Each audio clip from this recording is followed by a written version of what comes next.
Assalamualaikum warahmatullahi wabarakatuh. Di video ini saya ingin mengajak Anda untuk mengisi waktu di rumah dengan belajar bahasa Inggris.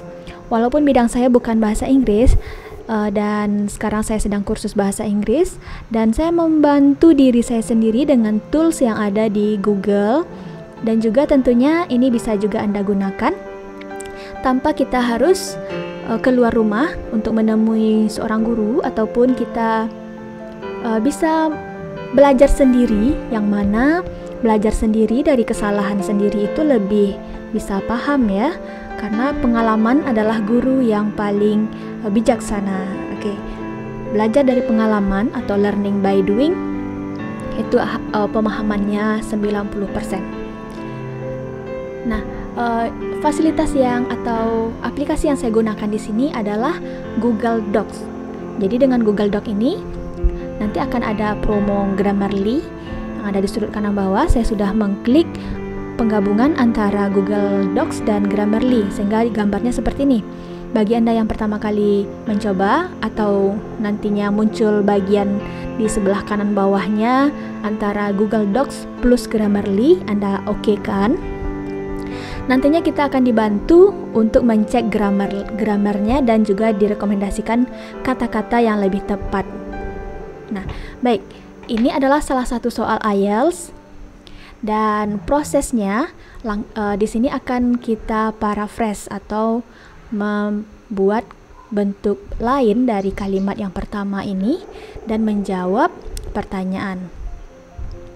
More and more people in developing countries are purchasing cars for the first time. What problem does this cause?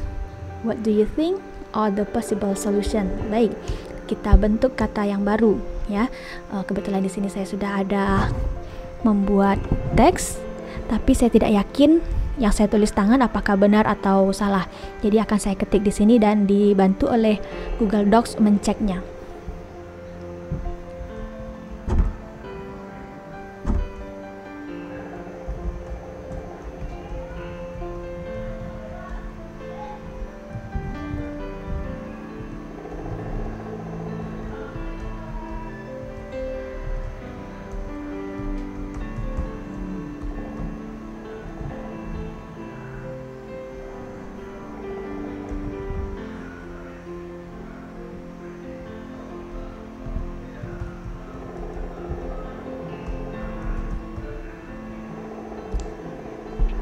Nah, saya membuat kalimat baru dari paragraf di atas, membentuk kalimat baru dari kalimat yang pertama.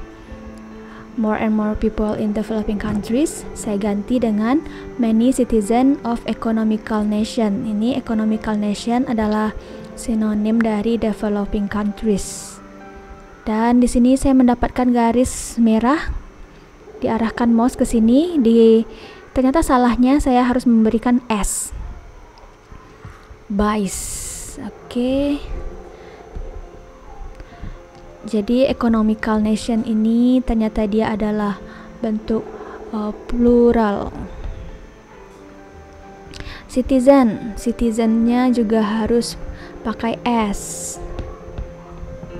They-nya their. Oke.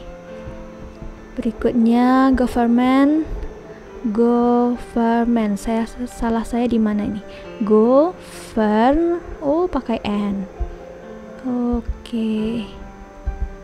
Government. Nah, ini buys-nya salah lagi. Ini buy. Oke, ternyata tadi sudah benar, buy-nya tak pakai S. Nah, sampai di sini sudah tidak ada kesalahan lagi secara aplikasi Grammarly dan Google Docs. Nah, ini akan mengurangi kesalahan kita dalam menulis kalimat berbahasa Inggris dan bisa kita gunakan untuk belajar di rumah atau kursus online. Dan penting sekali ini untuk kita lakukan karena banyak peluang yang mensyaratkan adanya sertifikat IELTS ataupun TOEFL yang membuat kita bertingkat-tingkat lebih maju ya. Karena saat ini pekerjaan kalau hanya dengan bahasa Indonesia saja, kita hanya bisa hidup sesuai dengan kebutuhan harian ya. Tapi kalau dengan bahasa Inggris level pekerjaannya menjadi lebih tinggi dan sesuai juga dengan honornya ya. Jadi sebaiknya kita mengisi waktu dengan belajar bahasa Inggris, caranya juga seperti ini. Semoga video ini bermanfaat. Saya akan lanjutkan dengan video-video lainnya terkait belajar bahasa Inggris. Walaupun ini bukan bidang saya, sambil saya men-share pengalaman sebagai orang yang sedang belajar bahasa Inggris. Baik, sekian untuk video ini. Jika Anda mempunyai saran dan pendapat tentang hal yang saya kemukakan ini, saya tunggu di kolom komentar. Wabillahi taufiq wal hidayah. Assalamualaikum warahmatullahi wabarakatuh.